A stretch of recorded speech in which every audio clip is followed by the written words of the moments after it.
So the Mitch Marner saga in Toronto continues. He has yet to sign a contract, and another team is now in the mix for the superstar winger. Make sure to give this video a thumbs up and a subscribe, and let's talk about the new destination for Mitch Marner.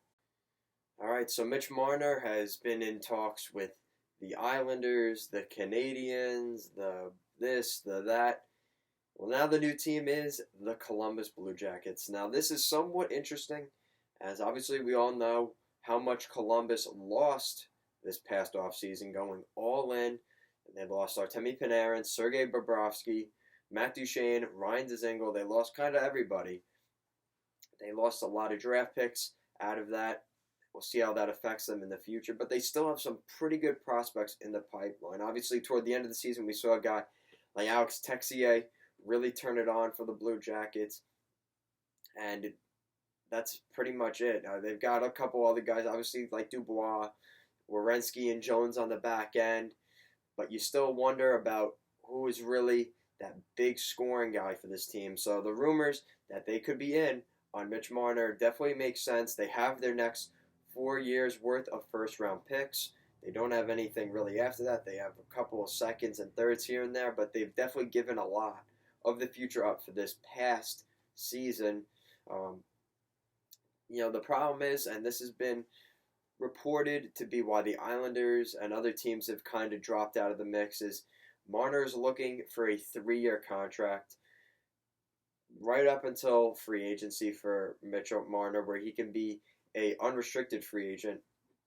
And teams want 5 or 6 years out of Marner, which doesn't really seem like he's willing to budge.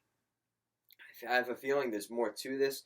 Marner really does want to stay in Toronto, and he really doesn't want to talk offers with other teams, but he wants the word out there to kind of, drive up the interest and kind of put more pressure on Kyle Dubas, who is the general manager of the Leafs. Now, the Blue Jackets also have $15.8 million in cap space, so they have the cap space to bring in a guy like Marner. The question is, will they? So it's got to be a mutual, agreement between Mitch Marner and his agent and the Columbus Blue Jackets organization. They have to sign the offer sheet, and Kyle Dubas has to make the decision whether he will, trade Nylander to keep him or just take the draft picks and let Marner go. So we'll have to wait and see.